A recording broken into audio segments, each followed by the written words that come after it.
Some drivers call it the humiliation window. In the belly of Boston's biggest taxi garage, cabbies shuffle toward a scratched and grimy dispatcher's window. Many drivers, hoping to get a cab for a 12-hour shift, say they slipped the dispatcher's bribes of $5, $10, or even $20. You pay extra money, like it's crazy money. If you don't pay that, you can't get a taxi.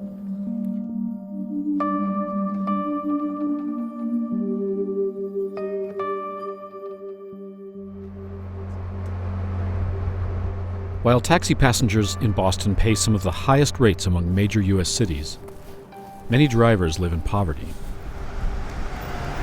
A Globe Spotlight investigation found that Boston's taxicab sector is plagued by petty bribery and overcharging of drivers, and the unit of the Boston Police Department that regulates cabs often turns a blind eye to fraud and abuse.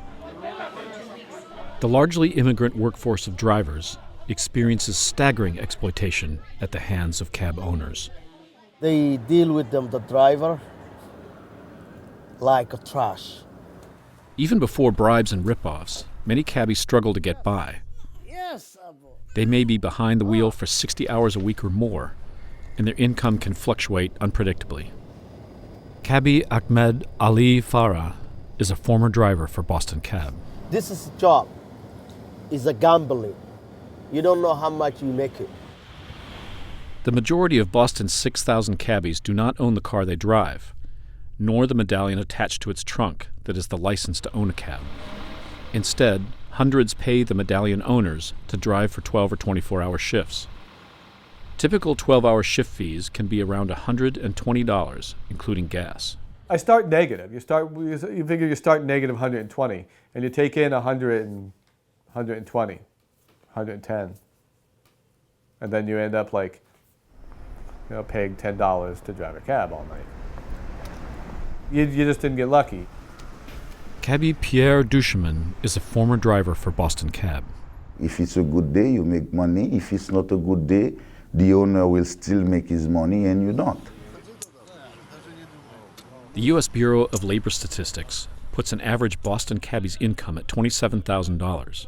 With drivers often on the road for 60 hours a week or more, it can amount to minimum wage or less.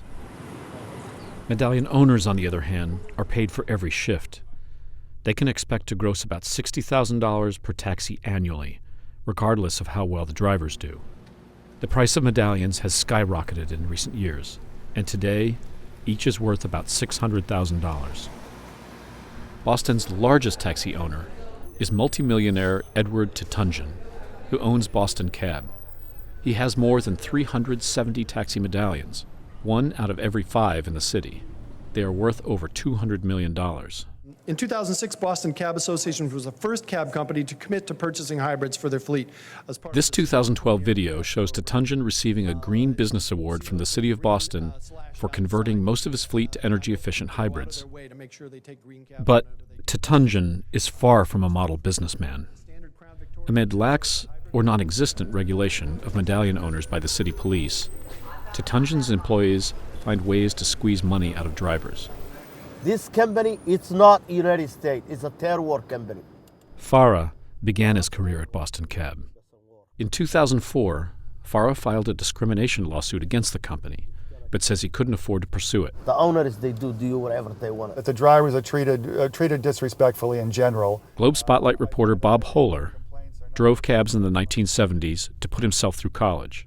In late 2012, he got a new Hackney license and spent 8 shifts driving for Boston Cab. He witnessed firsthand the driver's daily exploitation. You notice that the people who are dispatching out the cabs every day, giving the cabs out, are taking money from one driver after another. It's amazing company. I never see it. It's not even where I came from, even Somalia. They don't treat it like that. One driver after another is putting $2, $5 or more into their hands, presumably to get better treatment. In addition to bribes, Hohler saw how the company nickeled and dimed drivers in other ways. They tell you to fill your gas tank up at the end of the shift. You fill up the gas like this until it's coming out. I've done that. I filled my gas tank up until it overflows onto my shoes, and then go into the garage, which is less than 3 blocks away, and they'll charge me another $2 for gas, which is completely unfair. Overcharges for gas from all the drivers combined could add up to as much as $100,000 annually. That's the last week. We hear complaints from other drivers. Oleg Uritsky is a spokesman for the city's taxi fleet owners.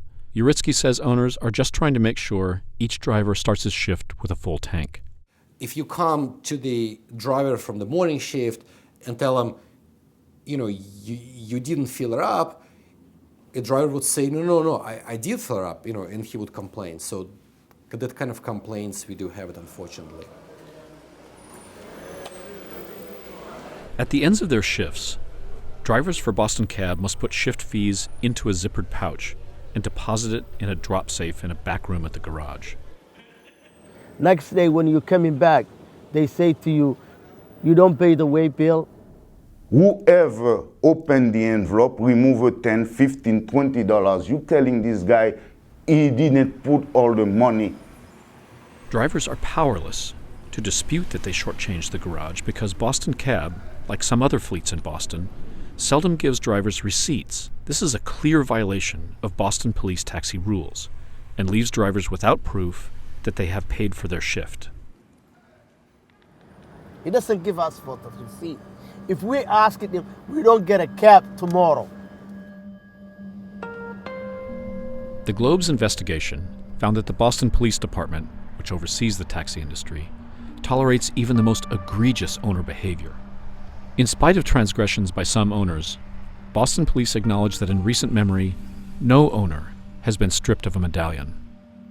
Mark Cohen, the city's top taxi regulator, declined to be interviewed for this video, but defended his work to improve the quality of the city's cab fleet and to protect public safety. Police Commissioner Edward Davis told the Spotlight team he is now redoubling his efforts to better regulate fleet owners. Like drivers, Davis said, owners will now be subject to yearly reviews to determine their suitability to own medallions. Boston Cab owner Edward Tatunjian, who also declined an interview for this video, said in a written statement that the Globe's assertions about his company are, quote, false and troubling.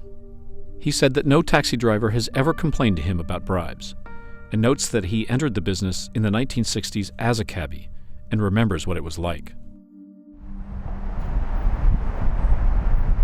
Meanwhile, out of fear of retaliation from powerful medallion owners, many drivers remain silent.